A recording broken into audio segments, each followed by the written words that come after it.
Welcome to this panel sponsored by the Human Security Law Program. We have an extraordinarily distinguished panel of generals who are here to talk about post-Guantanamo closure, the military commissions, and the upcoming trials. Very quickly, as an organizational matter, I have some purple flyers going around that will tell you about the remaining events that we have scheduled in the Human Security Law Program for the remainder of the year. And I would like to also introduce you to Carly Goodman from Human Rights First, and she's going to tell you that she's brought some materials to share with you, and I'll let her explain what those are. Here you'll find a letter signed by 32 retired generals and admirals that we sent to all of the senators and representatives yesterday. And these three generals all signed on to it. We have a resolution resolved by the American Correctional Association, which is the largest association of corrections professionals, resolving that we would be safe if we would bring detainees to our prison system. We have an executive summary of a report that Human Rights First put out on prosecuting terrorism in our federal courts, and just a brochure. Thank you, and thank you for your assistance in bringing this panel together. So in protecting America post-Guantanamo, I'm going to go ahead and introduce all three of our speakers so that we can spend as much time as possible hearing what they have to say, answering a few basic questions, and then opening it up to audience questions. So first we have Lieutenant General Harry Foister. He served as Director, Defense Intelligence Agency during Desert Shield Storm. He also served as Deputy Assistant Chief of Staff for Intelligence, Department of the Army, Commanding General, U.S. Army Intelligence and Security Command, and in the Joint Reconnaissance Center, Joint Chiefs of Staff. Those of you who aren't familiar with the military realize these things take a long time to say, so bear with me.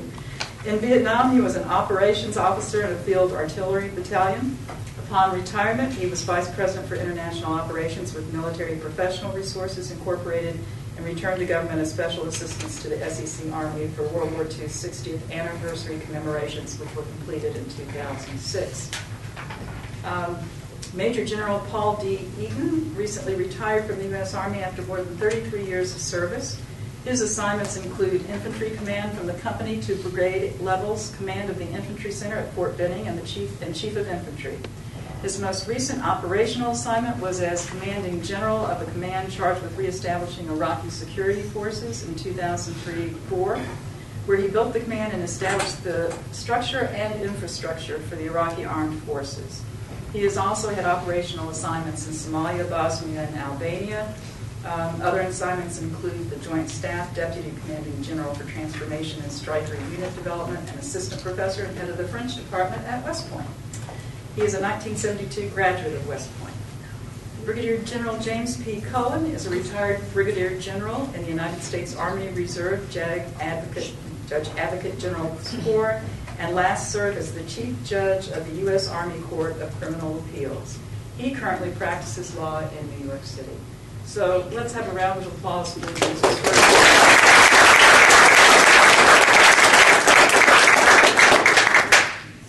We'll begin with General Slister. Thank you very much, and I would tell you it's a great pleasure to be back once again to William and Mary and see the bright young faces. And I would tell you that it's very encouraging for an old man to know that the country's going to be in the hands of you all. So it's great to be back. Let me talk a little bit about the group of which we're really, the three of us just happen to be the representatives tonight, and how this whole thing started with retired generals and admirals, because sometimes you must have some doubts about some of the stances that we may take as retired generals and admirals. But it began when Human Rights First, who, if it wasn't for them, we wouldn't be here tonight, and they make it very easy for us to express our views on issues that we think are very important. And a group of about 40 of us, 40 to 45, were called to see if we would endorse the McCain Amendment, which was one of the first steps in trying to outlaw torture. And so we came together. The interesting thing about the group, and you see that here, it consisted of all generals and admirals, but retired judge advocate generals, lawyers, psychiatrists, physicians, a lot of law guys, and combat veterans and intelligence guys, who very quickly came together, signed the support the McCain Amendment. And then through Human Rights First, we went out to talk to, turned out to be 8 of the candidates. And in fact, Senator Clinton came back for seconds, and so did Senator Biden. But we talked to them, we went out to where they were in Iowa, New Hampshire, South Carolina, to try to get their perspective and to show them what we thought about the terrible effects of torture. Then we traveled to the conventions, Republican and Democratic conventions, to help them get the right plank in the platform. And so we spent 2008 with great debates about torture. All that has worked out pretty well in terms of the effort to have the president sign a proclamation banning it. And in fact, he was very thoughtful in inviting our group over to the White House when he signed it, and told us that because of his 1-hour discussion with us in Iowa, that guided his thinking as he went through the maze for another year. And when he signed that, and that was the start of the end of torture, he invited our group to be with him. So now, as we continue this effort together with a commonly shared view, right now we've got about 215 detainees being held at Guantanamo. And some have been there as long as 6 years without any official charges, and previously without a plan for resolving their cases.